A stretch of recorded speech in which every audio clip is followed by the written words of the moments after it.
আফ্রিকায় ম্যাচটা যে হয়েছিল India versus south Africa match, তো সেটাতে তো আমরা জিতেছি, অনেক ভালোভাবে জিতেছি, পুরো 106 রানে জিতেছি, পুরো 95 রানে সাউথ আফ্রিকার টিম, সাউথ সাউথ আফ্রিকার প্লেয়ার ওরা আউট হয়ে গেছে। তো এত বড় রানে আমরা জিতেছি, আর সব কিছু এই বলারের জন্য, মানে এমনভাবে আমরা জিতেছি। কুলদীপ যাদব একাই নিয়ে নিয়েছেন মানে পাঁচটা উইকেট, বুঝতে পেরেছো?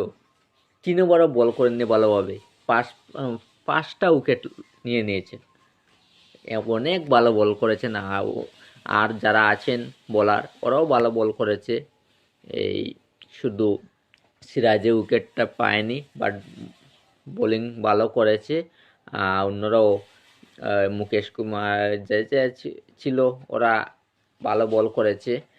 আর সূর্য কুমার যাদবে, ও তো ভালোই ব্যাটিং করেছে। উনি মানে অনেক ভালো ব্যাটিং করেছে। 56 বলে, শুধু 56 বলে 100 মেরেছেন, সেঞ্চুরি মেরেছেন। উনি তো আছেন পুরো নাম্বার 1 ইন্ডিয়ার, ওয়ার্ল্ডের মধ্যে নাম্বার 1 ব্যাটসম্যান হলেন সূর্য কুমার যাদব। আর কাল উনি ভালো ব্যাটিং করে দেখিয়ে দিয়েছেন।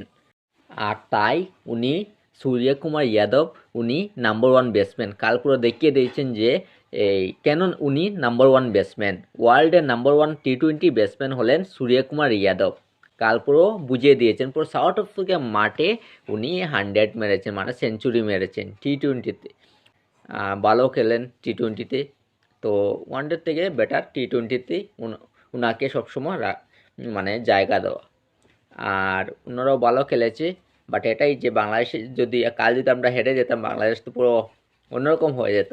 বাট এখন পুরো মুখ বন্ধ, কেন আমরা এমনভাবে জিতেছি যা ওরা কখনো পারবে না, এমনভাবে জিতেছি পুরো সাউথ আফ্রিকার মাঠে। কাল জিতেছি বলে কাল ড্র হয়েছে ম্যাচটা, না হলে কি হয়তো এই সিরিজটা মানে ওরা নিয়ে নিত, ওরা জিতে যেত, সাউথ আফ্রিকা জিতে যেত। বাট এরকম হয়নি, কারণ আমরা কাল জিতে গেছি। 3 ম্যাচের ছিল সিরিজটা, ছিল 3 ম্যাচের মধ্যে 1 ম্যাচ তো হয়নি, বৃষ্টির জন্য তো হয়নি। আর 2 ম্যাচে একটা জিতেছিল সাউথ আফ্রিকা, কাল একটা জিতেছি আমরা। আর তাই ম্যাচটা ড্র হয়ে গেছে। আর এটাই যে ড্র হয়েছে, ঠিক আছে, ভালো লাগছে। কারণ আর একটা ম্যাচ যদি আমরা প্রথম যদি খেলা হয়েছে, তখন তো একটা আমরা জিতে যেতাম।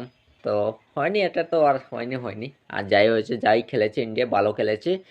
সাউথ আফ্রিকা মাঠে গিয়ে এরকম খেলেছে, এটাই অনেক। আর এটাই যে বাংলাদেশে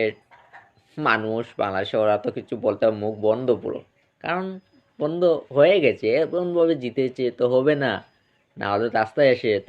কারণ হবে, ওদের শিক্ষা পেয়ে গেছে, টিআইজে পুরো দাম বেড়ে পুরো শেষ ওরা। তো এখন এখন এখন পুরো এমন হয়ে গেছে। আচ্ছা ভালো, ওরা যখন শুধরিয়েছে, ওদের তো আর কখনো শুধরানো হবে না। ওরা কুত্তা যেমন লেজ যেরকম এরকম থাকছে, বেঁকা হয়ে থাকছে, ওরাও সেরকম।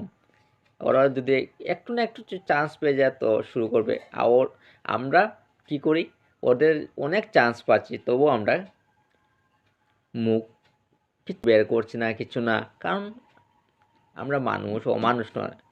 অমানুষ হলে তো অন্যরকমই হয়ে যেত। আর আবার 17 ডিসেম্বর, এই রবিবার থেকে ওয়ানডে ম্যাচ শুরু হবে, ওয়ানডে সিরিজ শুরু হবে।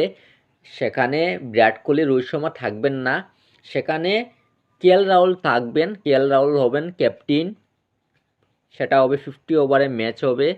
তো সেখানে তো আমরা বিরাট কোহলি, রোহিত শর্মাকে দেখতে পারবো, কিন্তু আমরা অনেক দিন পর দেখতে পারবো যে চাহাল ভাই আবার ফিরে এসেছেন। আর আশা করি ইন্ডিয়া যেন ভালো খেলে, আমাদের প্লেয়াররা যেন ভালো খেলে, আমরা যেন সিরিজটা জিতি। কারণ কখনো আমরা সাউথ আফ্রিকা মাঠে কখনো আমরা সিরিজ জিততে পারিনি। তো এইবার একটা চান্স আছে যেন আমরা জিতে যাই সিরিজটা, ভালো খেলে জিতে যাই। আর আমাদের প্লেয়াররা তো ভালো খেলছে, তো আশা করি জিতবো।